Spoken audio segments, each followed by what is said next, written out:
Assalamualaikum warahmatullahi wabarakatuh. Alhamdulillah, wassalatu wassalamu ala Rasulillah Muhammad ibn Abdillah wa ala alihi wa sahbihi wa man wala.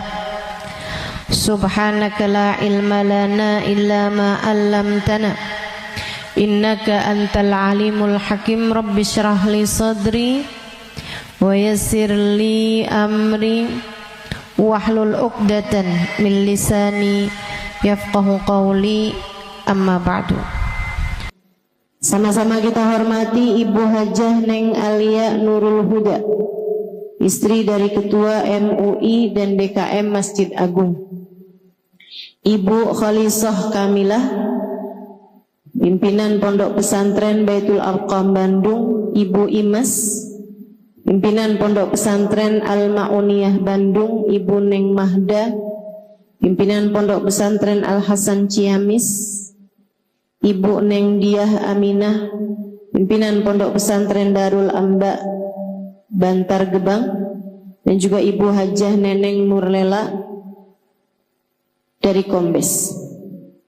Kita doakan semoga segenap yang telah disebutkan namanya dan juga termasuk para ibu-ibu nyai yang hadir di tempat ini, para hubabah, para syarifah, para ustadzah, para pimpinan-pimpinan pondok pesantren, pimpinan-pimpinan majelis talim, semoga senantiasa dirahmati Allah, dicintai Allah, dimuliakan Allah, dibahagiakan Allah SWT. Serta tentu saja semua yang hadir di majelis ini, baik ibu-ibu, kakak-kakak, adik-adik, anak-anak, semoga semuanya dipandang Allah dengan pandangan kasih sayangnya, dimudahkan urusannya, dikabulkan hajatnya, disayang-sayang Allah, disayang-sayang Nabi besar Muhammad sallallahu alaihi wasallam, insyaallah. Amin ya rabbal alamin. Mukjizat doa ini yang akan kita bahas pada hari ini. Doa, ibadah yang luar biasa. Kita harus banyak-banyak berdoa. Saya sering bilang, jangan jadikan doamu hanya sekedar, sebab doa adalah semua yang kamu perlukan. Jangan cuman berdoa sedikit. Kamu justru sebaiknya sedikit-sedikit berdoa. Dikit-dikit doa, dikit-dikit doa. Itu yang seharusnya kita lakukan. Mencontoh manusia paling agung, baginda kita Nabi besar Muhammad. Nabi itu selalu berdoa. Nabi sering berdoa. Mohon maaf sebelum saya lanjutkan, kakak-kakak yang berdiri ini mau memastikan untuk tidak foto, tidak video. Betul ya? Sekarang gini aja, semua yang hadir nggak usah pakai dijagain, insya Allah nggak foto, nggak video, betul? Betul, sepakat semuanya? Nah, jadi kakaknya biar nggak pada capek, boleh duduk. Oke, ya, silahkan duduk. Tahu-tahu pas habis selesai kajian nggak bisa jalan, pada kaku karena berdiri kelamaan. Baik ya, saudariku sekalian yang saya muliakan, Nabi Muhammad tuh begitu, selalu berdoa. Nabi Muhammad diam-diam berdoa. Nabi Muhammad berdoa dalam diam dan diam-diam berdoa. Nabi Muhammad banyak doanya sebab beliau sedikit-sedikit berdoa. Ngelihat orang soleh ibadah, Nabi Muhammad doa, ya Allah terimalah ibadahnya. Melihat orang yang ahli maksiat, Nabi Muhammad berdoa, ya Allah karuniakanlah taubat padanya. Nabi Muhammad pernah kecurian sendal. Jadi rupanya maling sendal itu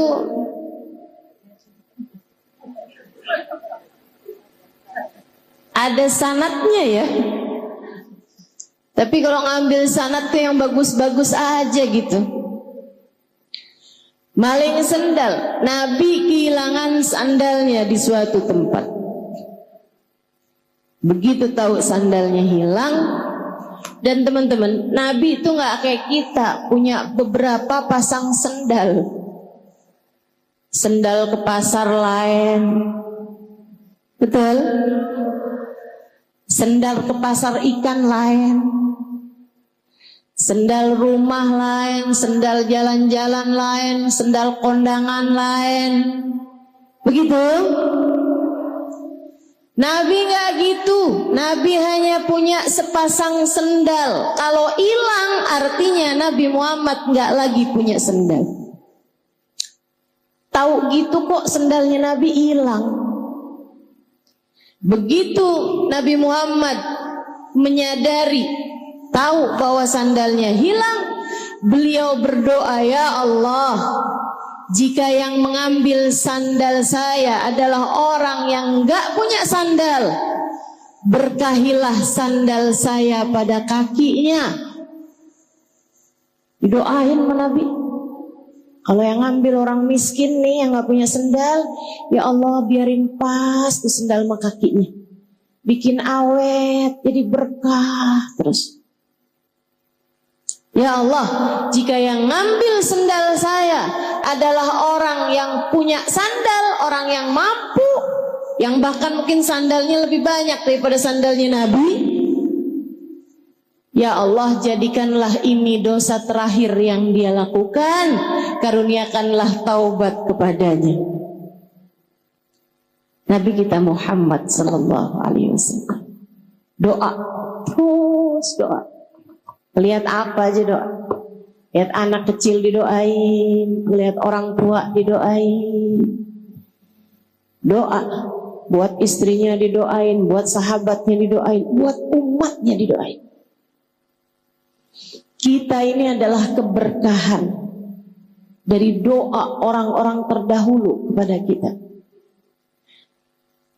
Satu waktu Sayyidah Aisyah melakukan sesuatu hal yang bikin senang Nabi Muhammad. Nabi senang.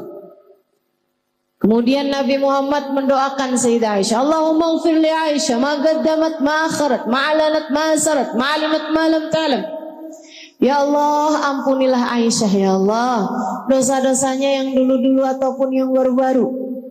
Ya Allah, ampuni Aisyah ya Allah, dosanya yang dia lakukan sendirian, diam-diaman atau yang dia lakukan terang-terangan. Ampuni Aisyah ya Allah, dosanya yang dia tahu ataupun yang dia nggak tahu. Sayyidah Aisyah dengar didoain kayak begitu, senengnya luar biasa sampai semburat merah keluar di pipi beliau. Senyum-senyum Sayyidah Aisyah. Nabi Muhammad tanya, "Farihti bi du'ai ya Aisyah? Kamu senang karena mendengar doaku ini wahai Aisyah?" "Bala ya Rasulullah, hadzal yaum 'id indi." Betul wahai Rasul, ini hari kayak lebaran buat saya. Nabi Muhammad bilang, "Ya Aisyah, inni da'autu bihadhihi da'wah fi kulli lailah li ummati." Aisyah, saya berdoa dengan doa yang seperti ini tiap malam. Tiap malam. Sesudah panjang solat Nabi Muhammad, sesudah panjang berdiri Nabi Muhammad, sesudah panjang sujud Nabi Muhammad membenamkan dirinya dalam doa. Ya Allah, ampunilah, ampunilah, ampunilah. Buat siapa wahai Rasul? Li ummati, untuk umatku. Untuk umat. Kita nih umatnya. Keberkahan doa-doanya Nabi Muhammad. Jadi kalau kamu lagi susah, tahu-tahu dikasih kemudahan, Kamu pikir karena saya adalah istri yang solehah? Belum tentu. Bisa jadi itu adalah keberkahan dari doa orang tuamu. Bisa jadi itu adalah ijabah dari doa nenek kakekmu.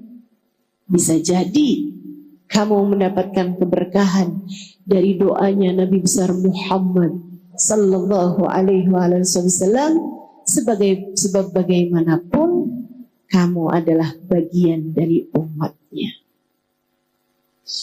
Karenanya juga saya sarankan untukmu yang sedang dalam kesusahan, anak-anakmu belum dapat hidayah dari Allah sehingga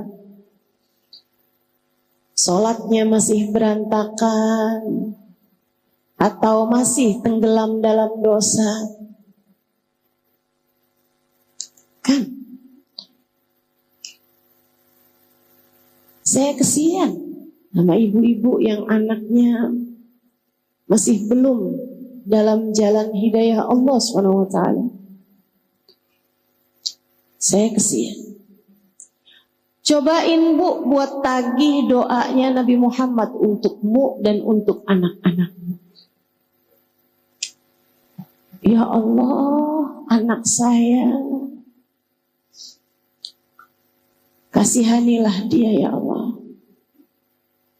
Ya Allah, ampuni dosanya. Bukankah anak saya adalah umat Nabi Muhammad? Dan bukankah kabarnya Nabi Muhammad selalu mendoakan kami umatnya? Ya Allah, ampuni dosa anak saya. Tarik dirinya ya Allah, bawakan ke jalan taat padamu. Jangan biarkan ia tenggelam dalam dosa dan kemaksiatannya. Kami mohon padamu ya Allah, sebab kami umat Nabi Muhammad. Kami tahu Nabi Muhammad banyak mendoakan kami. Tagih doa Nabi Muhammad kepada Allah Subhanahu wa ta'ala untukmu. Untuk insya Allah. Hal penting buat kita lakukan dalam hidup yaitu selalu berdoa. Sampai jadi kayak mukjizat gitu doa itu. Sampai kayak jadi sesuatu hal yang kita kira nggak bisa, kalau dengan doa tuh jadi bisa. Bu, saya ini orang kampung. Bapak saya bukan ulama, ibu saya bukan ulama. Orang di sekeliling saya nggak ada yang mondok pesantren zaman saya masih kecil dulu. Sepupu-sepupu saya nggak ada yang mondok pesantren. Diawali oleh kakak saya, kemudian saya memutuskan untuk pondok pesantren juga. Saya nggak pernah menyangka bahwa kemudian Allah SWT akan menyibukkan saya dalam jalan dakwah ini. Tapi saya merasa bahwa apa yang sedang saya lakukan saat-saat ini adalah merupakan ijabah doa dari orang-orang terdahulu yang telah mendoakan saya.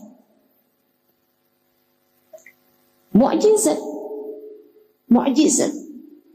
Dengan doa yang bukan siapa-siapa jadi sesiapa. Dengan doa segala kesulitan-kesulitan berganti kemudahan. Dengan doa yang gak mungkin-mungkin jadi mungkin. Dengan mukjizat doa segala yang mustahil menjadi mungkin. Jangan remehkan doa. Jangan remehkan doa. Ustazah, saya kepengen anak saya jadi ulama. Doa. Ya anak saya udah terlanjur besar-besar. Cucu deh kalau enggak. Cucu. Doa. Doa aja terus. Kita gak pernah tahu teman-teman. Bagaimana doa akan mengubah yang mustahil menjadi mungkin. Kita gak pernah tahu.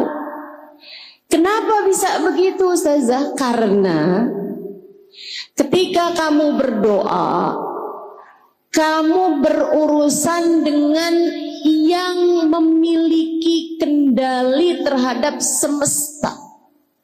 Remote-nya semesta ini Allah Subhanahu wa ta'ala yang pegang. Innama amruhu idza arada syai'an ay yaqula lahu kun. Sungguhnya urusan Allah Subhanahu wa ta'ala apabila menghendaki segala sesuatu tinggal berkata jadilah, maka jadilah sesuatu tersebut. Buat orang mungkin kayak mustahil, tapi buat Allah apa sih yang mustahil? Semuanya jadi mungkin. Karenanya jangan berhenti berdoa dan jangan remehkan doa, sebab itu adalah sumber kekuatanmu yang sesungguhnya. Saya ulangi, doa adalah sumber kekuatanmu yang sesungguhnya. Maka jangan remehkan doamu dan jangan jauh-jauh dari doa. Doa terus, doa terus. Jangan sedikit berdoa, akan tetapi kamu seharusnya sedikit-sedikit berdoa. Insya Allah. Urusan ijabahnya itu insya Allah. Man wufiqa lid-du'a lam yuhramul ijabah. Kata Sayyidina Ali, siapa yang ditakdirkan berdoa, Allah akan berikan kepadanya ijabahnya. Sebab meskipun berdoa itu kayak saya kepengen, saya minta sama Allah, saya mau doa sama Allah.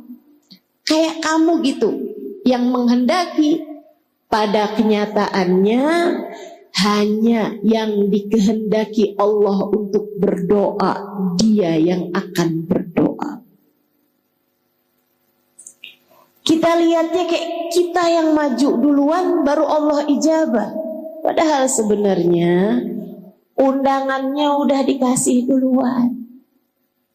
Padahal sebenarnya Allah Subhanahu wa ta'ala menghendaki, maka Allah Subhanahu wa ta'ala menjadikan hamba-hamba yang diinginkan dekat dengannya, dialah yang kemudian akan menyibukkan dirinya dengan berdoa. Makanya ayat tentang doa salah satu dari ayat favorit saya dalam Al-Quran. Salah satu, ada beberapa ayat-ayat yang lain, dan semua ayat-ayat Al-Quran memiliki keindahan-keindahannya tersendiri, memiliki sir-sirnya tersendiri. Kalau saya sebut sebagai ayat favorit saya, karena saya merasa bahwa ayat ini indah, kena buat saya, dan saya rasa itu juga kena buat kamu. Salah satu dari ayat indah, ayat yang kena buat saya adalah ayat mengenai doa ini. A'udzu billahi minasyaitonir rajim. Wa idza sa'alaka 'ibadi anni fa inni qarib. Ujibu da'watad da'i idza da'an. Falyastajibu li wal yu'minu bi la'allahum yarshudun. Wa idza sa'alaka ibadi anni fa inni qarib. Apabila ada hambaku, bukan hambaku, hamba-hambaku, ibad. Apabila ada hamba-hambaku bertanya kepadamu wahai Nabi Muhammad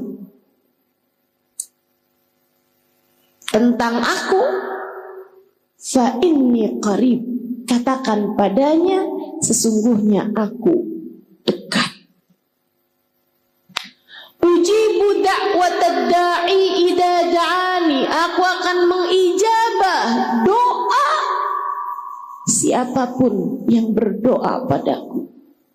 Aku akan mengijabah doa dari yang berdoa padamu. Atau aku akan menjawab panggilan siapapun yang memanggil-manggil namaku. Falyastajibu li. Maka sampaikan pada umatku, umatmu, untuk berdoa dan meminta padaku. Wal yu'minu bi. Katakan pada mereka agar percaya padaku.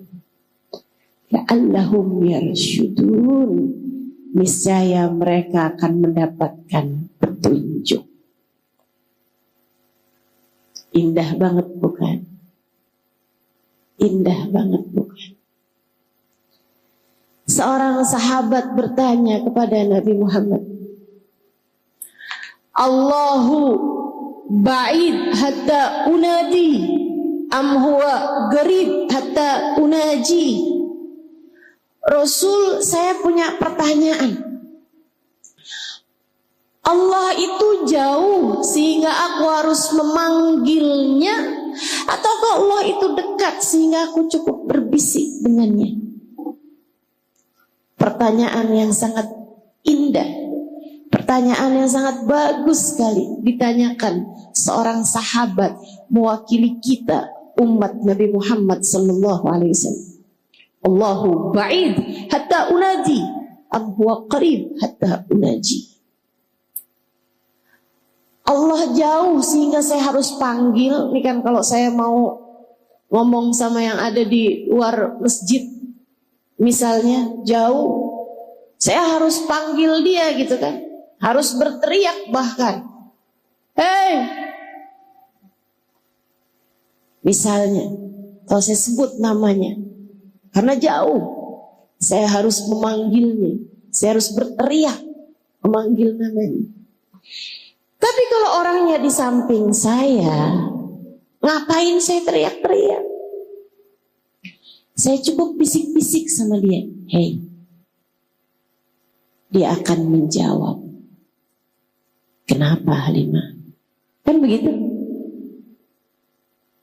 Tapi kalau jauh kan, hei. Jawabnya juga itu. Iya.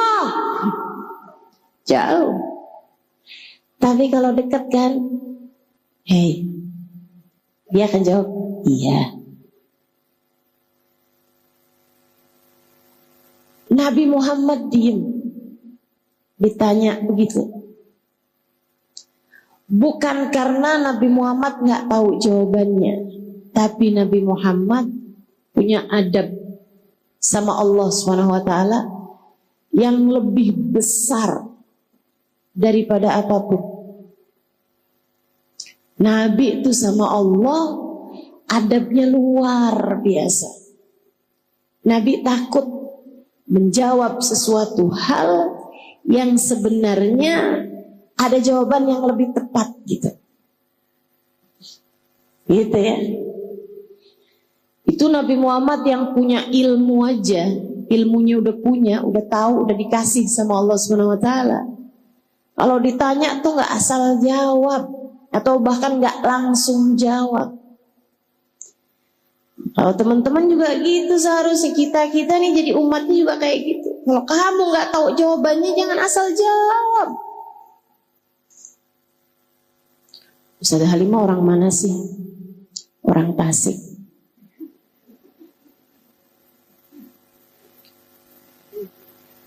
Kan namanya asal jawab. Kalau kita nggak pasti-pasti, jangan jawab. Sehingga sekalian, apalagi kalau ditanyanya perkara urusan hukum tentang Allah, tentang Rasulullah, tentang hukumnya ibadah, tentang tauhid dan seterusnya, tentang agama, ini jangan asal jawab. Nantinya jadi orang-orang yang kata Nabi Muhammad, fadallu wa adallu.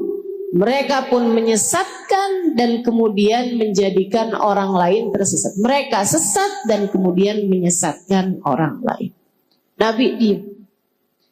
Saat itulah Allah SWT mengutuskan malaikat Jibril untuk memberitahu kepada Nabi Muhammad jawaban yang ditanyakan oleh sahabat ini. A'udzubillahi minasyaitonirrajim. Wa idza sa'alaka ibadi anni fa inni qarib. Apabila hambaku bertanya kepadamu, wahai Nabi Muhammad, apakah aku dekat ataukah aku jauh? Sampaikan padanya fa inni qarib.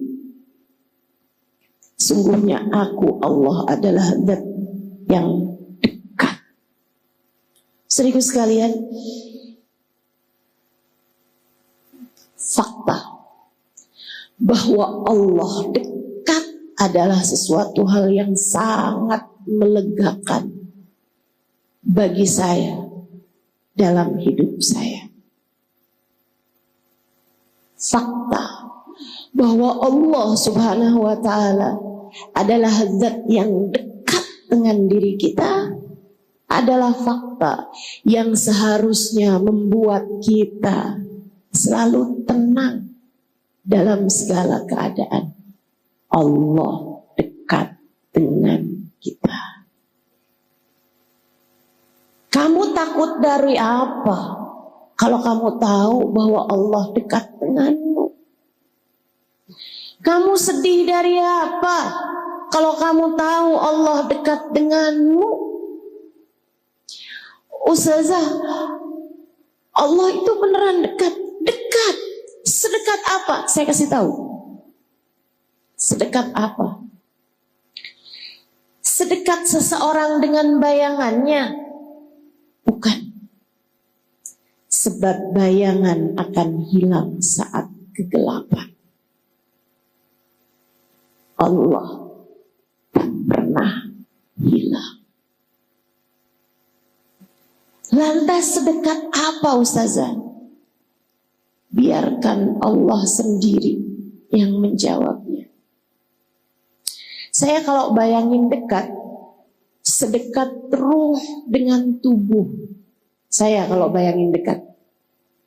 Karena kita nggak bisa gerak, nggak bisa pejam mata, nggak bisa tidur, nggak bisa bangun kecuali dengan ruh yang menempel dalam tubuh kita.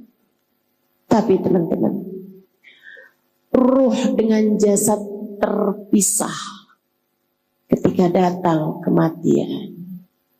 Ketika orang lagi koma, pingsan, nah itu ruhnya tuh pisah dari jasad. Bahkan ketika orang tidur, itu rohnya pisah dengan jasad. Makanya begitu bangun tidur kita bilang alhamdulillahilladzi ahyana ba'dama amatana ilaihin nusyur. Ya Allah, terima kasih Engkau kembali menghidupkan aku setelah sebelumnya Engkau mematikan aku. Hanya kepadamu lah aku kembali. Sebab kalau kita tidur tuh pisah rohnya dari jasad kita. Enggak terlalu dekat ternyata jasad dengan ruh. Allah menceritakan tentang kedekatan. Ini karena saya senang belajar, makanya saya jadi banyak tahu. Allah ketika menceritakan tentang kedekatan Allah dengan kita hambanya, lihatlah, bacalah, dengarkanlah bahasa Allah Subhanahu wa Ta'ala. Kata Allah Subhanahu wa Ta'ala, a'udzu billahi minasyaitonir rajim, wa nahnu aqrabu ilaihi min hablil warid. Sesungguhnya aku Allah lebih dekat dengan hambaku daripada ia dengan detak nafasnya sendiri, daripada ia dengan detak nadinya sendiri. Sebab detak nadi tak akan berpisah denganmu. Saat kamu tidur, nadimu tetap berdetak. Saat seseorang pingsan, nadinya tetap berdetak. Bahkan saat seseorang koma, nadinya tetap berdetak. Justru dari kebersamaan detak nadi tersebut itulah para dokter mengkonfirmasikan kehidupannya. wa nahnu aqrabu ilaihi min hablil warid. Aku lebih dekat dengan hambaku daripada ia dengan detak nadinya sendiri. Saya mudahkan untukmu. Ingat-ingat terus. Allah lebih dekat denganmu daripada kamu dengan detak nadimu sendiri. Allah lebih dekat dengan saya daripada saya dengan detak nadi saya sendiri. Enggak ada yang lebih dekat dengan kita daripada kita dengan Allah. Ustazah, tapi kok saya sering lupa sama Allah? Ya kamu. Tapi ustazah, saya kok gak ngerasa dekat sama Allah? Ya kamu. Tapi kok saya ngerasa jauh gitu ustazah dari Allah? Ya kamu. Bukan Allahnya, kamunya.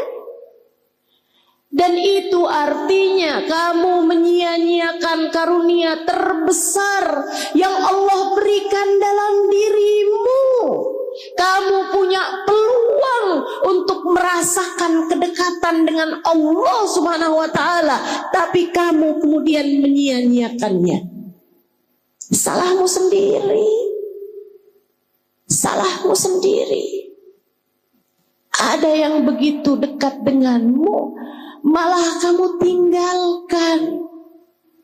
Yang gak jelas mendekat kepadamu, malah kamu berusaha untuk mengejarnya mati-matian. Yang membahagiakanmu, menenangkanmu,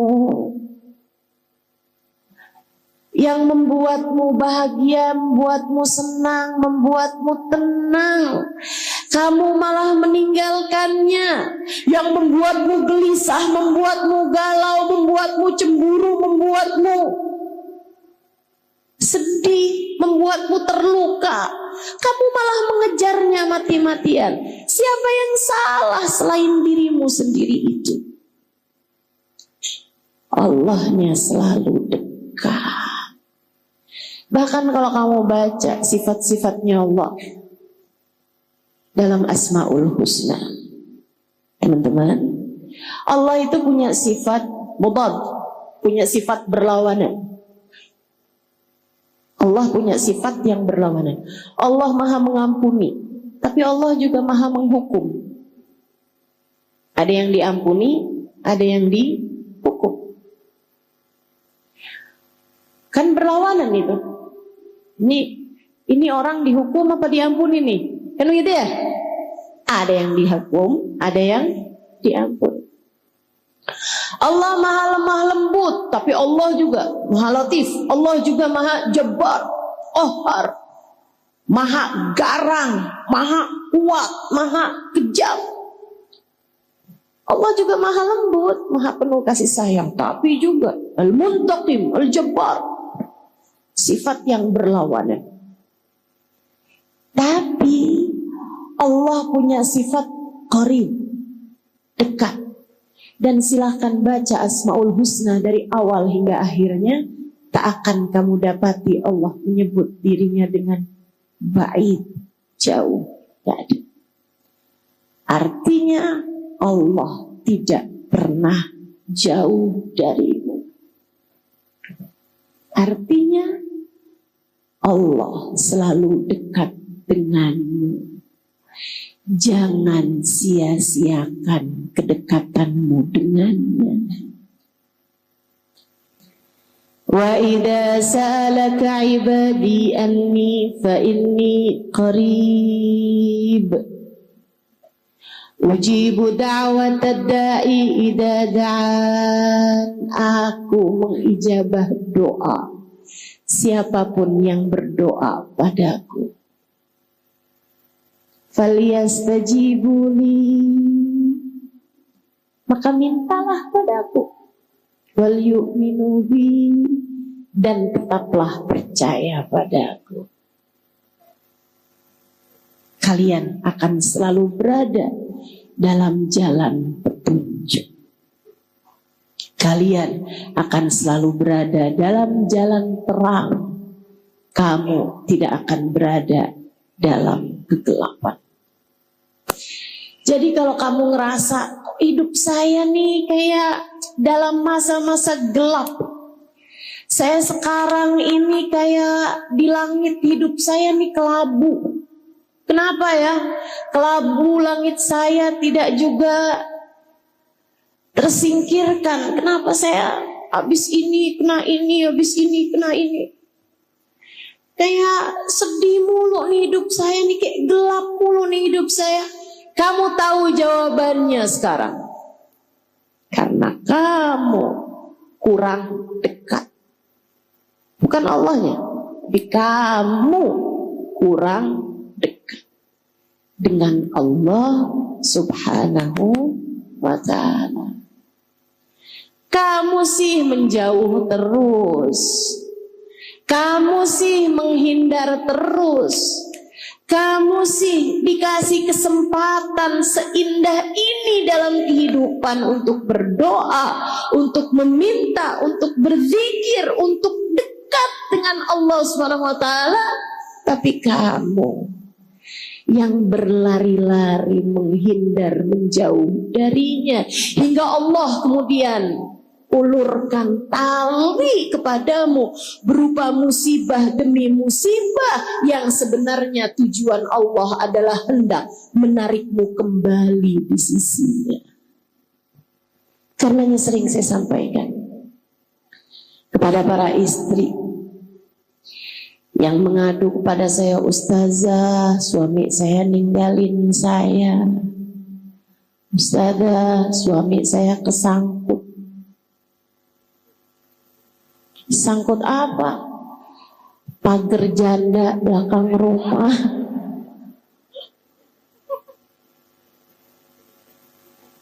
Ustazah, anak saya ninggalin saya. Ustazah, sahabat saya ninggalin saya. Ustazah, saat ada orang di sekelilingmu meninggalkanmu, itu adalah tali yang Allah Subhanahu wa ta'ala ulurkan untukmu, karena kamu selama ini selalu kepengen kabur mulu dari Allah Subhanahu wa ta'ala. Pernah lihat ada ibu-ibu sholat di Masjidil Haram atau Masjid Nabawi? Ibu-ibu Arab sholat Masjidil Haram, Masjid Nabawi, bawa anak. Anaknya umur 2 tahunan gitu, yang belum bisa diomongin. Kalau umur 3 tahun, 4 tahun masih bisa diajakin ngobrol. Biasanya kalau umur 2 tahunan kan belum tuh bisa diajakin ngobrol, tapi udah bisa jalan, udah bisa lari. Itu kan paling susah dijagain. Tapi ibunya kepengen sholat, apa yang dia lakukan? Dia pakein tali ke anaknya. Pernah lihat? Itu setiap kali anaknya rada jauhan ditarik sama dia. Kayak gitu tuh Allah Subhanahu wa ta'ala kepadamu. Si anak berasa sakit ketika ditarik. Sama, kamu juga begitu. Ketika datang ujian dalam kehidupan, kamu berasanya sakit. Saya gak pernah sesakit ini, kata seorang istri yang suaminya berpaling hati darinya, sampai dia udah mulain baca-baca obat-obatan untuk meracuni diri. Saudariku sekalian yang saya muliakan, berasanya sakit, Allah kemudian narik dia, seret, sakitan dia. Tapi ketika ibu tersebut itu narik anaknya, karena dia benci, sebel sama anaknya sehingga ditarik-tarik begitu, ataukah karena ibu tersebut sayang sama anaknya sehingga gak mau anaknya jauh-jauh darinya? Allah kayak gitu sama kamu. Ditariknya kamu dengan ujian demi ujian dalam kehidupan untuk membuatmu dekat dengannya dan tidak kemana-mana. Karenanya kepengen hidupnya tenang, damai, jangan kemana-mana. Tetaplah bersama Allah. Tetaplah bersama Allah. Melegakan sekali ya. Alhamdulillah. Ustazah, rumah tangga saya berantakan. Ustazah, saya udah gak sanggup lagi menghadapi kenyataan. Hidup saya jungkir balik, Ustazah. Saya sekarang putuskan untuk tinggalkan aja laki-laki itu. Anakmu berapa? 6.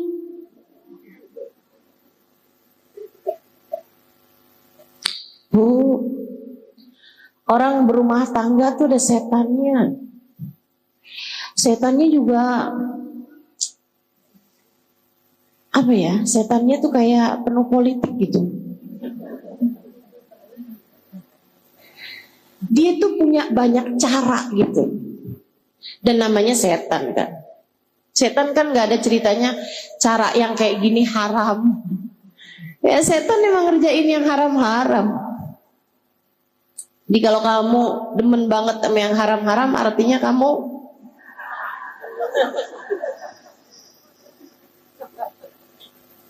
rumah tangga tuh ada setannya. Tahu namanya? Ya tuh pada kenal.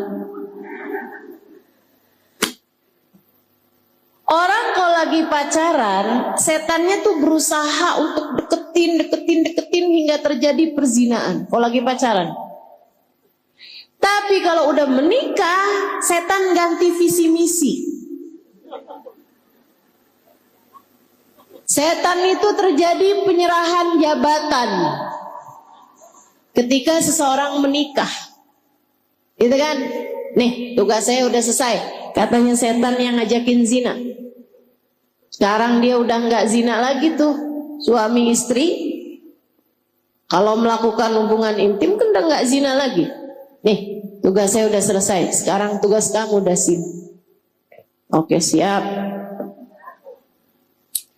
Nih, job desk kamu dibuka, memisahkan pasangan suami istri dengan segala macam caranya. Politik tahu semua dia. Dari membuat istrinya cemburuan, sehingga setiap kali suami buka WhatsApp, istrinya matanya panjang. Panjang banget itu. Melihat di jarak 2 meter, 3 meter kelihatan. Sehingga kalau suaminya nerima telepon, telinganya panjang. Masya Allah. Dia nggak tahu ada dasim lagi ngebisikin. Suami kamu ngapain tuh? Suami kamu lagi ngobrol sama siapa tuh? Kelihatannya kayak ketawa-ketawa gitu dia. Ya Allah. Sedang ada yang bergerilya dalam rumah tangga kita. Kamu kemudian mencari pembenaran, ustazah, lebih baik mencegah daripada mengobati. Kamu nggak tahu itu bahasanya dasim itu. Nggak ada ceritanya kayak begitu. Suamimu miliknya Allah, kamu pun miliknya Allah. Semua manusia di atas muka bumi ini miliknya Allah Subhanahu wa ta'ala. Udah gak usah sibuk sama perlakuan orang padamu, sibuk saja kamu Dengan apa yang menjadikan penyebab kedekatanmu dengan Allah Subhanahu wa taala. Saudaraku sekalian, kamu menjalani kehidupan sebagai perjalanan panjangmu menuju Allah, maka jangan biarkan apapun mengalihkan hal tersebut darimu. Udah aja, biarin Allah, serahkan semuanya kepada Allah. Saudaraku sekalian saya muliakan, jangan pernah mau jauh-jauh dari Allah Subhanahu wa taala. Hidupmu berantakan. Hidupmu berantakan.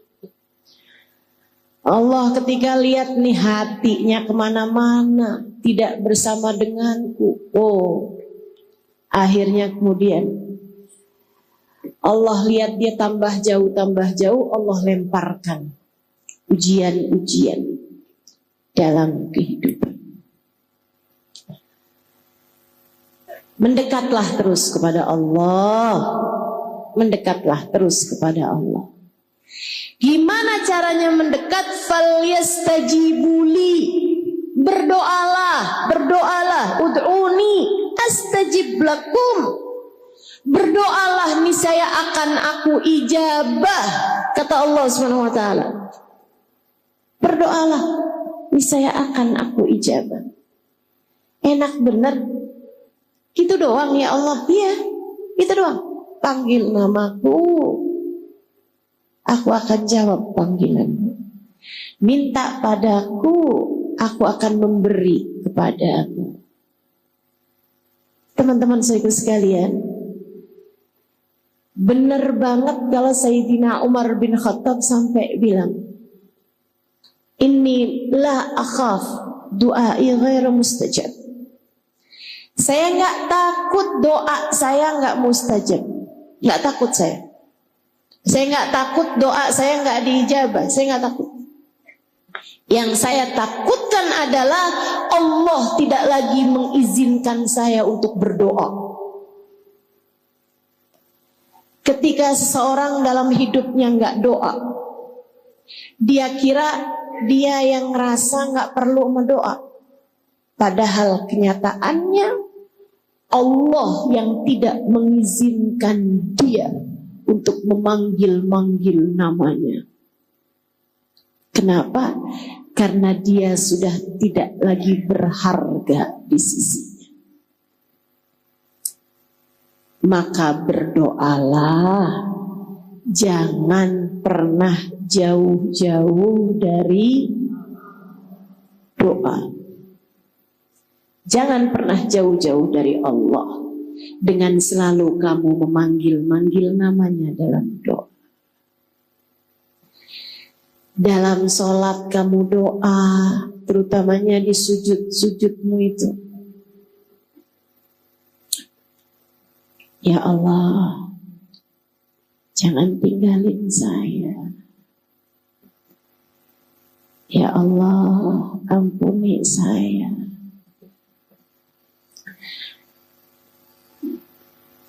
Habis selesai sholat, doa. Angkat tanganmu minta padanya. Habis zikir, doa. Minta apa yang kamu mau. Kata Nabi Muhammad, orang kalau habis selesai sholat nggak doa, itu kayak orang habis kerja belum nerima bayarannya udah jalan. Sayang, kamu punya doa mustajab, kenapa nggak kamu pakai? Pakai dulu, ambil gajinya, ambil bayarannya, berdoalah. Kalau perlu sebelum kakimu bergerak, sebelum pindah posisi duduk, doa dulu.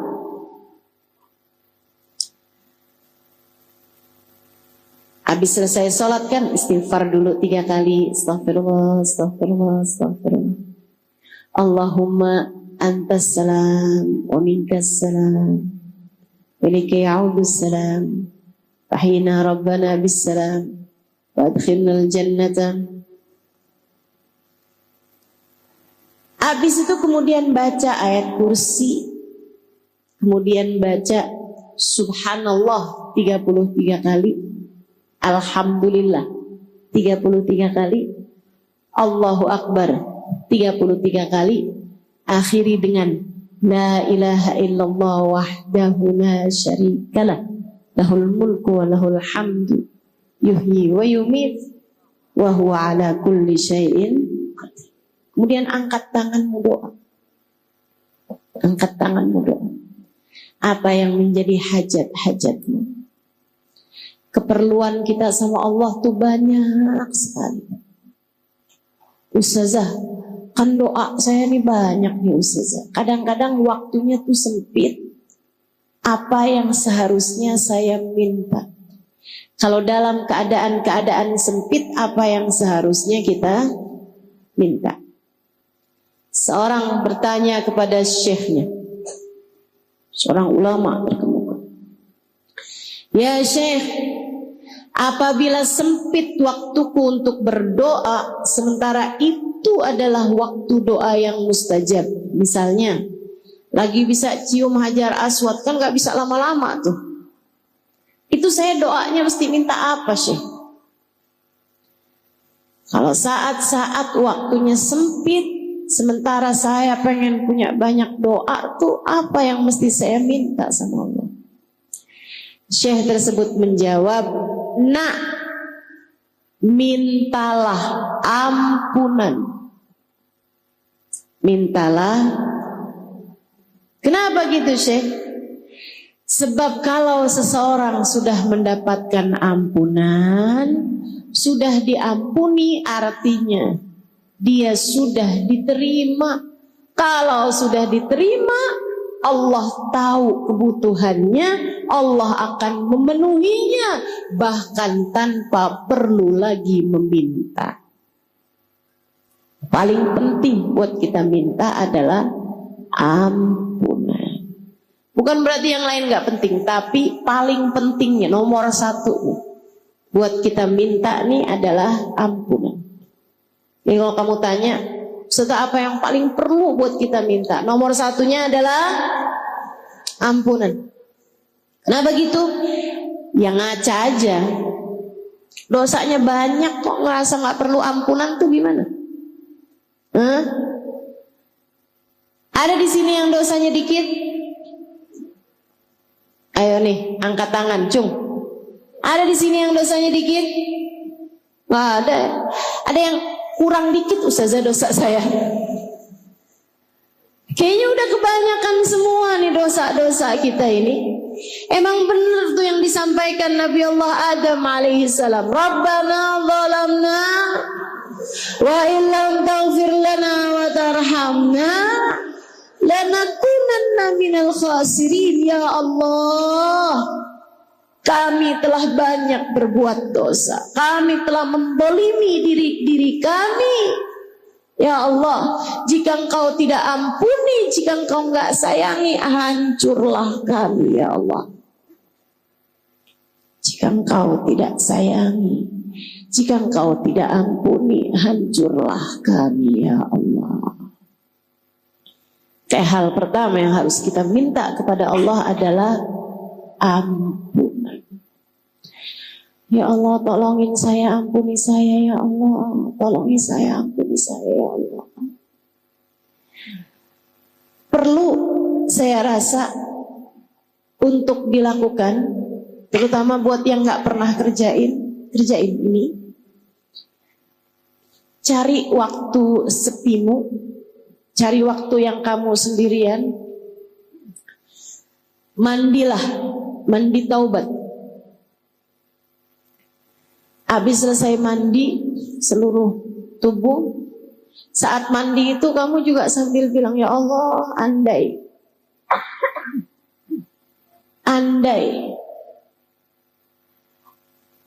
semudah ini membersihkan diri dari dosa-dosa,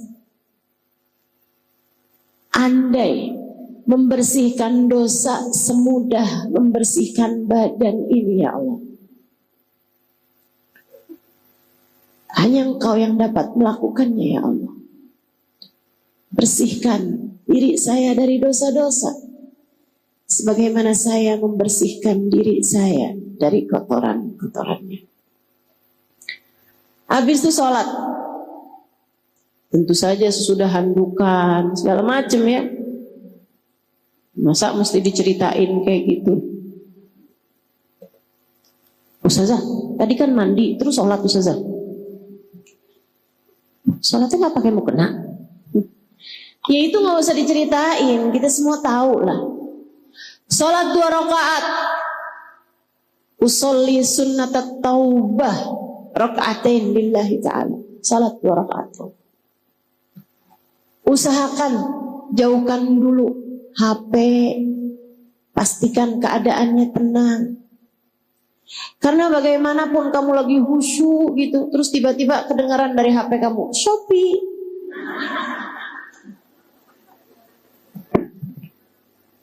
Berantakan kan? Barang saya yang mana nih yang sudah datang?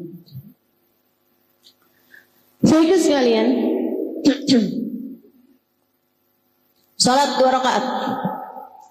Habis selesai sholat, angkat tanganmu, kemudian berdoa. Saat sujud kamu dalam sholat juga banyakin doa. Kata Nabi Muhammad, "Aqrab ma yakunul 'abd min rabbih fahuwa sajid. Fa'akthiru fihi du'a faqamin an yustajabalah."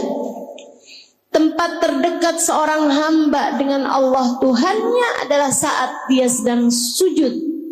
Maka perbanyaklah doa dalam sujudmu, sangat mungkin doamu diijabah. Hanya saja sholat itu ada peraturannya. Peraturan dalam sholat tidak diperkenankan melafalkan bahasa selain dengan bahasa Arab. Sehingga kalau kamu mau berdoa dengan doa hajat-hajatmu, dengan doa sesuai dengan bahasamu kan bukan bahasa Arab, ya kan? Jadinya kalau kamu mau berdoa sesuai dengan bahasamu sendiri, dan itu jauh lebih enak teman-teman, jauh lebih nikmat. Tidak usah dilafalkan pakai lisanmu, cukup dengan kamu hadirkan di dalam hati. Bahasa hati tenang aja, itu jauh lebih sampai kepada Allah Subhanahu wa taala daripada bahasa lisanmu yang tidak keluar dari hatimu. Allah mendengarkan hati kita lebih terang daripada kita mendengarkan ucapan dari lisan seseorang. Wa asirru qaulakum aw ijharu bih, kata Allah dalam Al-Qur'an. Wa asirru qaulakum aw ijharu bih innahu alimun bidatis sudur. Mau kamu kerasin suara kamu, mau kamu pelanin suara kamu, Allah tahu apa yang ada di dalam hati seseorang. Jadi saat sujud doa, tapi nggak usah diomongin. Ya Allah ampunin saya, ya Allah dosa saya memang udah banyak banget, ya Allah. Nggak usah diomongin, dalam hati aja. Ya Allah, lihatin saya ya Allah, saya hamba-Mu, maafkan selama ini dosa udah begitu banyak saya terjang ya Allah.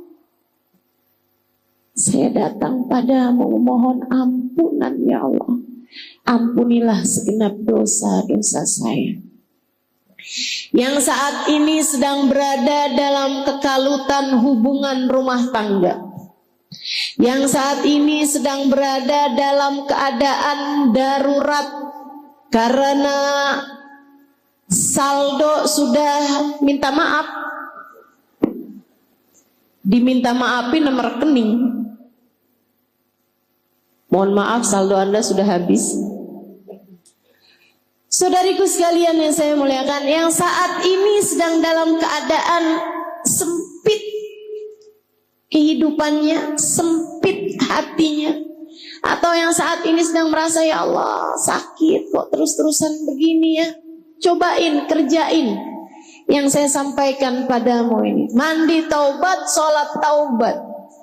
Kemudian sesudahnya, nih dengerin saya, kamu ingatin dosa kamu sama Allah. Ingat-ingatin dosa apa aja yang selama ini udah kamu kerjain. Ustazah malu. Kamu udah ngerjainnya dulu. Ya gak apa-apa, sekarang ingetin dulu. Kok kayak gitu ya saya? Ya itu kamu tuh emang berantakan hidupmu. Betul? Berantakan hidup kita, betul? Inget-ingetin dosa kamu. Lihat-lihatin lisan kamu pernah berdosa apa aja. Telinga kamu pernah berdosa apa aja. Mata kamu pernah berdosa apa aja. Hati kamu pernah berdosa apa aja. Banyak diantaranya yang merupakan dosa-dosa besar. Enggak Ustazah, saya enggak pernah zina, saya enggak pernah minum minuman keras, saya enggak pernah ngebunuh orang Ustazah.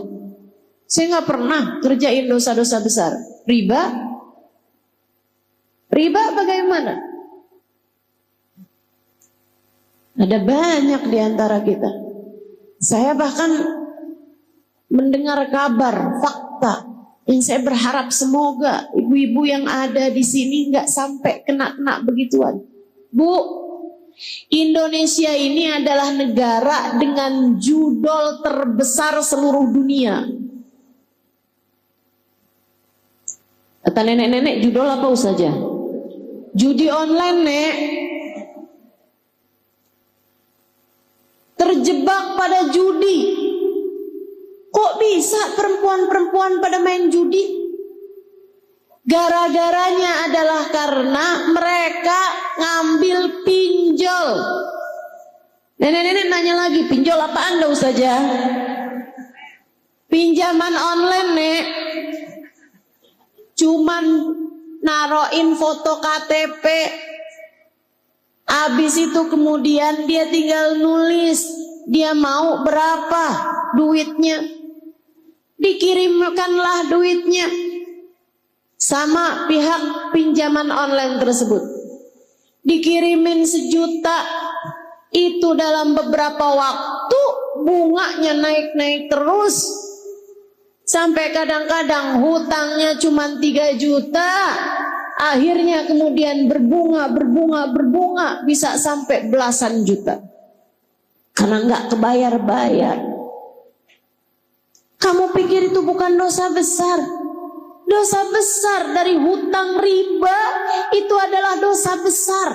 Besar sekali, bukan besar aja. Besar banget. La'anallah akilur riba wa mukila wa katiba wa syahidah. Allah melaknat orang yang makan riba. Allah melaknat orang yang dikasih makan riba. Kamu ngambil hutang atau kamu menghutangi dengan riba, itu kamu dilaknat Allah Subhanahu wa taala. Bahkan wakatibah, adminnya, yang nulisnya, wasyahidah, bahkan saksinya, apalagi yang mengompori orang buat hutang riba. Pinjemin gue dong, susah banget nih saya. Gak usah banyak-banyak lah, 500.000 aja. Kamu tuh kalau susah-susah, kamu pinjem aja tuh di online. Emang gimana caranya? Gini nih. Termasuk la'anallah, Allah melaknat mereka itu. Dosa besar. Ditaubatin teman-teman saudaraku sekalian, ditaubatin, ditinggalin. Caranya gimana Ustazah biar kita nih nggak terjebak dengan hutang riba? Caranya adalah dengan tidak berhutang. Jangan utang. Kalau utang nggak usah pakai riba gitu Ustazah. Bukan, jangan berhutang. Jangan gampang utang. Bu, Kak, Dek, nah sesedikit apapun yang kamu punya, cukup untuk membiayai hidupmu, tapi sebanyak apapun yang kamu punya gak akan cukup untuk membiayai gaya hidupmu. Jadi kalau pengen hidupmu tenang, jangan banyak gaya. Jelas? Jelas? Gak usah kepengenan sama HP yang dipunyai sama iparmu. Gak usah kepengenan sama baju yang dipunyai sama tetanggamu. Gak usah kepengenan sama tas yang dibelikan oleh seseorang kepada istrinya. Gak usah. Gak usah. Saya kepengen juga dong. Gak punya, akhirnya ngutang. Ada yang pengen ngawinin anaknya. Seadanya aja bu, seadanya aja. Gak usah pakai segala ngutang-ngutang. Akhirnya kemudian habis selesai ngawinin, datang pulalah debt collector, nagih utangnya. Ada yang begitu di sini? Mana orangnya coba? Mau lihat saya. Ya Allah, jangan begitu. Yang qanaah sama apapun yang Allah Subhanahu wa taala bagi-bagikan. Sisanya kalau lagi kepengen apapun, angkat tangannya doa. Ibu-ibu, doa itu ajaib luar biasa. Betapa Allah Subhanahu wa taala memberi kepada kita seringkali bahkan dari arah yang tidak kita sangka-sangka. Kita hanya perlu untuk selalu berdoa. Habis kamu ingetin dosa-dosa kamu ingetin rahmatnya Allah padamu, kenikmatan yang telah Allah Subhanahu wa taala berikan padamu. Walaupun kamunya berdoa, walaupun kamunya berdosa, tapi Allah Subhanahu wa taala masih mengizinkanmu untuk berdoa, masih membiarkan iman dalam hati kamu. Bukan hal kecil. Perhatikan saya. Pernah nggak kamu sebel sama seseorang sampai kamu nggak mau lihat mukanya? Pernah nggak kamu sebel sama seseorang sampai kamu nggak mau dengar suaranya? Pernah? Allah persis kayak gitu. Allah kalau benci sama seseorang, Allah nggak izinkan dia buat sholat. Dia pikir dia yang nggak mau sholat, padahal Allah yang nggak mau dia menghadap kepada Allah, sebab Allah tak lagi berkenan melihat dia. Dia pikir dia nggak doa, percuma saya doa, saya nggak mau doa lagi, saya mau berhenti berdoa, saya nggak lagi mau berdoa. Dia pikir dia nggak mau doa, padahal Allah yang tidak mau mendengar suaranya, memanggil nama Allah SWT. Allah tak lagi berkenan. Karenanya saat kamu selesai sholat taubat, kamu bilang, ya Allah, besar dosa-dosa saya, tapi Engkau masih juga berkenan untuk membiarkan saya sujud padamu. Engkau masih berkenan untuk membiarkan saya menyebut-nyebut namamu, memanggil namamu. Terima kasih ya Allah, maafkan saya ya Allah, maafkan saya ya Allah. Abdukal abi raji' ilaik. Ya Allah, saya hambamu yang selama ini kabur darimu. Saya kembali kepadamu. Ya Allah, terimalah saya. Kemudian mulailah kamu menyebut-nyebut nama Allah, memanggil-manggil nama Allah. Gak usah pakai yang lain-lain, yang gampang aja. Diajarkan sama para ulama. Ada di dalam kitab I'anatul Talibin ala Syarhi Fathil Mu'in. Mulailah dengan kamu menyebut nama Allah, memanggil nama Allah. Kamu panggil begini nih, ya Allah, ya Allah, ya Allah. Tiap kali kamu sebut namanya, kamu hadirkan dia di dalam hatimu. Kamu berdoa padanya. Ya Allah, jangan tinggalkan saya. Lisanmu menyebut, ya Allah. Hatimu berbisik, tetaplah ada untuk saya. Ya Allah, pandanglah saya dengan pandangan kasih sayang. Ya Allah, tetaplah ada untuk saya ya Allah. Ya Allah, ampuni dosa saya ya Allah. Ya Allah, sayangi saya ya Allah. Ya Allah, nasib saya ada dalam genggaman-Mu ya Allah. Ya Allah, jika Engkau tidak menyayangi saya, hancurlah saya ya Allah. Binasalah saya ya Allah. Terus kamu sebut namanya 70 kali, 100 kali, seenakmu menyebut namanya. Kemudian akhiri dengan sholawat kepada Nabi Muhammad. Saudaraku sekalian, ada adab-adab dalam berdoa, diantaranya adalah yang disebut Nabi Muhammad, awalilah doamu dengan sholawat padaku, akhirilah doamu dengan sholawat padaku. Karena sholawat padaku pasti diterima sama Allah. Masakah Allah terima depan belakangnya dan ditolak tengah-tengahnya. Jadi awali doa dengan bersolawat, akhiri pula doa dengan sholawat.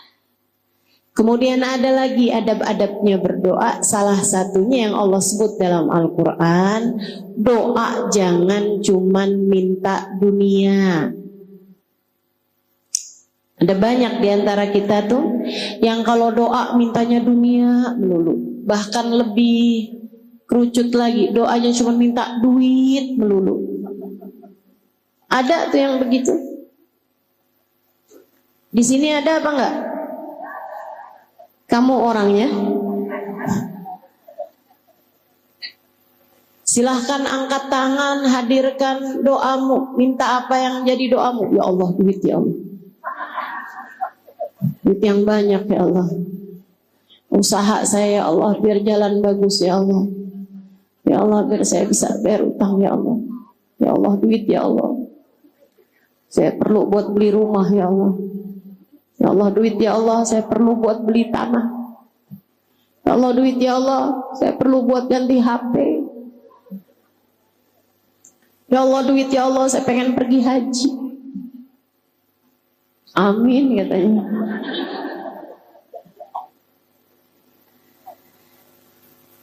Ibu, bahkan urusan haji itu bukan cuma urusan duit. Saya dulu haji bayarin cuma 4 juta. Berangkatnya dari Yaman.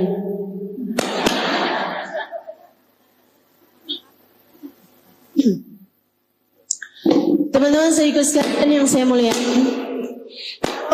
Jangan cuman minta harta, jangan cuman minta dunia, apalagi cuman sekedar minta duit. Malu sama Allah. Enggak malu apa? Malu, Bu. Saya sih malu. Malu sama Allah Subhanahu wa taala. Ada banyak hal-hal besar yang kita perlukan. Kok cuman yang diminta duit aja? Disindir sama Allah dalam Al-Qur'an. A'udzu billahi minasyaitonir rajim. Wa minhum man qala rabbana atina fid dunya falaysa lahu fil akhirati min khalaq. Wa minhum man qala rabbana atina fid dunya hasanah wa fil akhirati hasanah wa qina 'adzaban nar. Ulaika lahum nasibum mimma kasabu wallahu sari'ul hisab. Kata Allah, ada tuh hamba-hambaku yang kalau doa tuh tiap angkat tangan mintanya, ya Allah kasih buat dunia saya, ya Allah kasih buat dunia saya, ya Allah saya minta duit, ya Allah saya minta jodoh, saya minta sehat, semuanya dunia.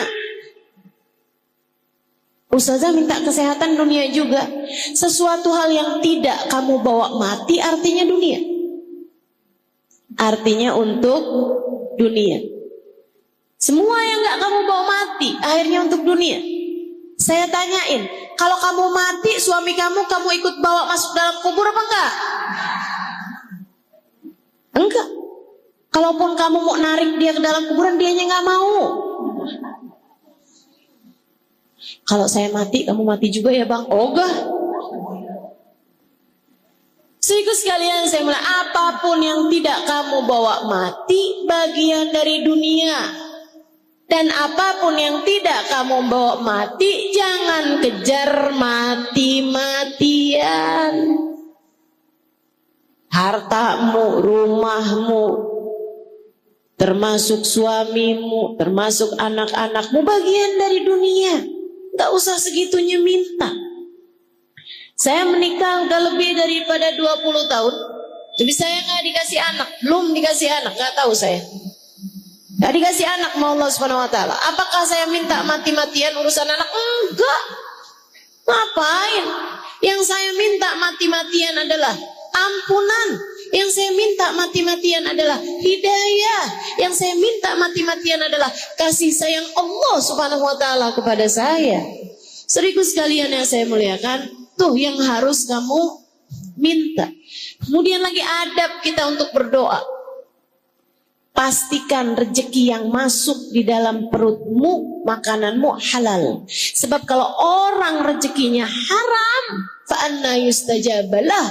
Kata Nabi Muhammad, bagaimana mungkin doanya akan diijabah sama Allah? Innallaha thayyib la yaqbalu illa thayyiba. Allah itu bagus, Allah itu baik, Allah itu indah, tidak akan menerima yang haram-haram. Yang jelek-jelek, yang syubhat, yang haram gak akan diterima sama Allah Subhanahu wa taala.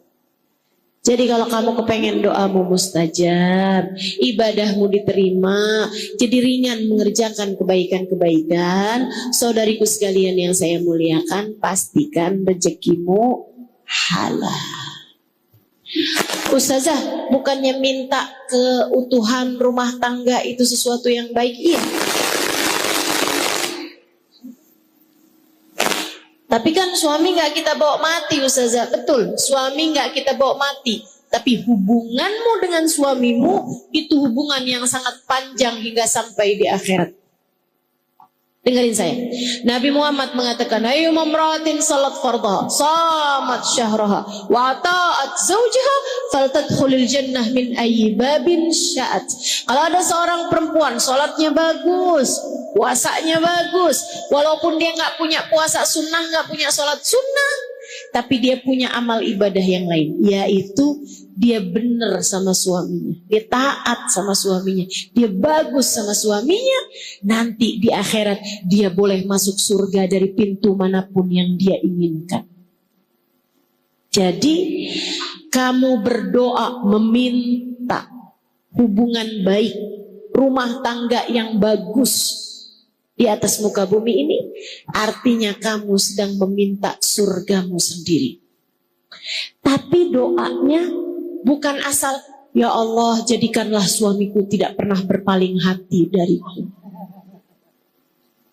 Jangan biarkan ada pelakor menjadi yang ketiga dalam rumah tangga kami. Bukan gitu doanya. Ya, bukan gitu doanya. Ya Allah jadikan suamiku tergila-gila padaku. Jangan. Sehingga sekalian, doanya gimana? Ya Allah jadikanlah saya istri yang solehah bagi suami saya. Doa begitu. Ya Allah jadikanlah rumah tangga kami sebagai rumah tangga yang kau pandang dengan kasih sayangmu ya Allah. Kemudian siapa yang kepengen rumah tangganya utuh, rumah tangganya bagus, rumah tangganya dalam cinta dan kasih sayang Allah, seringlah berdoa bersama-sama, sholatlah dengan berjamaah, mengerjakan kebaikan bersama-sama, sedekah barengan, baca Quran, baca zikir habis sholat bersama-sama. Orang kalau sering beribadah bersama-sama pasangan suami istri, Allah melihatnya sebagai satu kesatuan. Dengarkan saya, yang sudah dipersatukan oleh Allah, tidak ada sesiapapun yang dapat memisahkannya. Siapapun yang dipersatukan Allah, tidak ada siapapun yang dapat memisahkannya. Bersatunya dengan apa Ustazah? Bukan dengan harta, bukan dengan jabatan, bukan dengan rupa. Bukan berarti kalau saya cantik suami saya nggak akan kemana-mana. Siapa bilang? Siapa bilang? Ibu-ibu sekalian, kalau kamu kepengen hati suamimu nggak kemana-mana, tidak kepada yang haram, akan tetapi kepadamu yang halal, jadilah kamu hamba Allah Subhanahu wa taala yang salehah. Sebab Allah kalau cinta sama seorang hamba, Allah jadikan hati hamba-hambanya yang saleh-salehah mengarah kepadanya. Gitu. Tenang, hati suami kamu tuh adanya dalam genggaman Allah. Jangan dikit-dikit cerai. Jangan dikit-dikit nuntut suami. Kamu gak bisa kayak suami orang. Maksud kamu selama ini kamu bukan orang gitu? Saya gak mau hidup sama kamu. Dah, saya mau pisah aja sama kamu. Gak gitu ceritanya, gak gitu. Minta keutuhan rumah tanggamu sama Allah. Jadilah istri yang salehah dan beribadahlah bersama-sama. Insya Ustazah, doain anak itu termasuk dari minta dunia? Bukan. Itu bagian dari minta agama. Tapi kan anak kan gak saya bawa mati Ustazah. Betul, anakmu gak kamu bawa mati. Tapi apa yang dikerjakan sama anakmu sesudah kamu mati nanti, jika ia adalah kebaikan, akan mengalirkan pahala kepadamu dalam alam kuburmu. Dan jika dia adalah dosa demi dosa, bisa jadi mengalirkan dosanya ke dalam alam kuburmu. Karenanya kamu harus terus-terusan minta kepada Allah Subhanahu wa ta'ala agar anak-anakmu dijadikan anak-anak yang soleh-solehah, hingga dia dapat menjadi qurrat ain, jadi penyejuk hati bagimu di dunia sampai kelak ketika kamu sudah berada dalam alam kubur. Minta. Wa minhum man qala rabbana atina fid dunya hasanah wa fil akhirati hasanah wa qina adzabannar. Kita kalau doa minta, ya Allah, karuniakanlah kepada kami dunia kami kebaikan, akhirat kami kebaikan, jauhkan kami dari siksa api neraka-Mu ya Allah. Ulaika lahum nasibun mimma kasabu. Kalau yang kamu minta adalah akhirat selain daripada kamu minta dunia, maka Allah Subhanahu wa ta'ala akan memberi sesuai dengan doamu itu. Dan juga Allah Subhanahu wa ta'ala sari'ul hisab, adalah zat yang cepat dalam membalas. Maka yuk kita akhiri majelis kita ini dengan kita udah ngerti sekarang. Kita harus terus-terusan berdoa. Dan kita juga ngerti doa kita biar diijabah. Awali dengan salawat, akhiri dengan salawat. Doanya jangan cuma minta urusan dunia. Dan juga pastikan rezeki yang masuk dalam diri kita adalah rezeki yang halal. Kita juga udah ngerti hal terbaik yang harus kita minta kepada Allah Subhanahu wa ta'ala lebih daripada apapun adalah ampunan. Dan selebihnya doa-doa kebaikan-kebaikan bagi agama kita, bagi hati kita. Minta dikaruniai guru, minta dikaruniai kesehatan hati lebih daripada kesehatan badan, minta dijauhkan semua sifat-sifat yang tercela, minta biar Allah SWT mengaruniakan hati yang penuh dengan kehusyuan, hati yang penuh dengan qanaah, hati yang penuh dengan keikhlasan, hati yang bersih, jauh dari kebencian-kebencian. Kita minta pada Allah Subhanahu wa ta'ala, semoga Allah senantiasa memandang kita dengan pandangan kasih sayangnya. Ala hadhihi niyyah wa bikulli niyatin salihah jami'ah syamilah. Saya doakan semoga yang sudah berumah tangga, rumah tangganya dijaga Allah, rumah tangganya dipelihara Allah. Yang hadir di sini semoga yang jadi istri yang salehah. Suamimu semoga Allah jadikan suami yang saleh.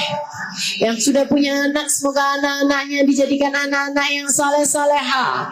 Bawa kebaikan dan kebahagiaan bagimu dunia hingga akhirat. Untuk segala kebaikan-kebaikan kita minta pada Allah Subhanahu wa taala, ya Allah, jauhkan saya dari dosa-dosa dan dekatkan saya dengan taat padamu ya Allah. Jauhkan kami dari dosa-dosa dan dekatkan kami dengan taat dan ibadah padamu ya Allah. Ala hadhihi niyyah wa bikulli niyatin salihah jami'ah syamilah ila hadratin Nabi Muhammad sallallahu alaihi wasallam. Al-Fatihah bersama-sama. A'udzu billahi minasyaitonir rajim. Alhamdulillahi rabbil alamin. Ar-Rahmanir Rahim. Maliki yaumiddin. Iyyaka na'budu wa iyyaka nasta'in. Ihdinas siratal mustaqim. Siratal ladzina an'amta 'alaihim ghairil maghdubi 'alaihim waladdallin. آمين. اللهم بحق الفاتحة برمة الفاتحة بركة الفاتحة تفتح لنا أبواب الخير تعاملنا معاملة أهل الخير تكفينا من جميع الفتن والمهن والبؤس والضير إنك ولي كل خير ومتفضل بكل خير برحمتك يا أرحم الراحمين. Ya Allah, pandanglah semua yang hadir di majelis ini dengan pandangan kasih sayang. Lihat semuanya ya Allah. Lihat semuanya ya Allah. Yang tuanya, yang mudanya ya Allah, yang datang dari dekat maupun yang datang dari jauh ya Allah. Lihat semuanya ya Allah, yang solehah dan yang belum solehahnya ya Allah. Lihat semuanya ya Allah, yang dosanya sedikit, yang dosanya banyak. Lihat semuanya ya Allah, yang aibnya sedikit, yang aibnya banyak. Lihat semuanya ya Allah, yang baik, yang belum baik. Lihat semuanya ya Allah. Lihat semuanya ya Allah, yang selama ini telah Engkau cinta ataupun yang selama ini belum Engkau cinta. Lihat semuanya ya Allah. Kemudian ampunilah semuanya ya Allah. Bukankah Engkau adalah Zat yang Maha Dermawan? Dan bukankah Sang Dermawan memberi sesuai dengan kebutuhan? Maka yang perlu ampunan banyak, kasih ampunan yang banyak padanya ya Allah. Yang perlu ampunan besar, kasih padanya ampunan yang besar ya Allah. Kami mohon kepadamu ya Allah, ampunilah semuanya ya Allah. Biar ringan jalan hidupnya ya Allah. Ampunilah semuanya ya Allah, agar saat datang ajal menjemputnya, dia mati dalam husnul khatimah. Agar saat ajal datang menjemput kami menghadapmu dalam husnul khatimah. Ya Allah, ampuni semua dosa-dosa kami ya Allah. Tutupkan segenap aib-aib kami ya Allah. Kabulkan segenap hajat-hajat kami ya Allah. Bereskan segala urusan-urusan kami ya Allah. Karuniakan kepada kami rezeki yang halal, yang thayyib, yang berkah. Rumah tangga kami jagakan ya Allah, seperti mana Engkau telah menjaga rumah tangga para kekasih-kekasih-Mu ya Allah. Seperti Engkau telah menjaga rumah tangga Nabi Muhammad dan Sayyidah Khadijah. Seperti Engkau telah menjaga rumah tangga Sayyidah Fatimah dan Sayyidina Ali. Seperti Engkau telah menjaga rumah tangga hamba-hamba tercinta di sisi-Mu ya Allah. Jadikan kami istri yang salehah. Jadikan suami kami suami yang saleh, imam yang baik dalam rumah tangga kami. Jadikan anak-anak kami anak-anak yang saleh-salehah ya Allah. Kami menyayangi anak-anak kami. Sayangilah mereka ya Allah. Kami menyayangi anak-anak kami. Sayangilah mereka ya Allah. Maafkan kami tidak dapat menjaga mereka seperti yang Kau inginkan. Bukankah Kau mengatakan ku anfusakum wa ahlikum nara, jagalah diri kalian dan anak kalian dari api neraka. Ya Allah, jangankan menjaga anak-anak kami, menjaga diri kami sendiri saja terkadang kami gagal melakukannya. Karenanya kami mohon padamu ya Allah, jagakanlah kami, jagakan anak-anak kami. Ya Allah, jaga kami, jaga anak-anak kami seperti Engkau telah menjaga hamba-hambamu yang tercinta di sisimu ya Allah. Kami mohon kepadamu ya Allah, sayangi kedua orang tua kami. Sayangi kedua orang tua kami yang masih hidup, peliharalah mereka ya Allah. Peliharalah mereka ya Allah. Karuniakan kesehatan padanya, zahir batin. Sayangi kedua orang tua kami ya Allah, sebagaimana mereka telah menyayangi kami di masa kecil. Yang orang tuanya telah ada di dalam alam kubur, kami titipkan mereka padamu ya Allah. Tolong urusi mereka dalam alam kubur mereka. Bahagiakan mereka dalam alam kubur mereka ya Allah. Pertemukan mereka dengan Nabi Muhammad. Karuniakan pada mereka syafaat Nabi Muhammad. Bahagiakanlah mereka dalam alam kubur mereka ya Allah. Sayangi kami dimanapun dan kapanpun kami berada. Sayangi saat mampu kami, sayangi saat tidak berdaya kami, sayangi saat sehat kami, sayangi saat sakit kami. Sayangi saat kami dicinta, sayangi saat kami dibenci. Sayangi kami ya Allah, dimanapun dan kapanpun saja kami berada. Ya Allah, ya Allah, ya Allah. Kami mohon padamu, apabila datang ajal menjemput kami, matikan kami dalam husnul khatimah.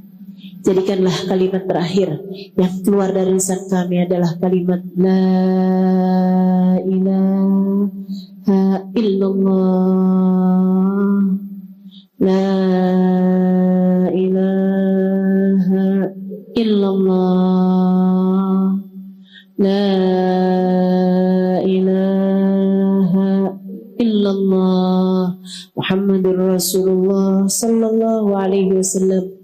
عليها نحيا وعليها نموت وعليها نبعث إن شاء الله تعالى من الآمنين الذين لا خوف عليهم ولا هم يحزنون برحمتك يا أرحم الراحمين.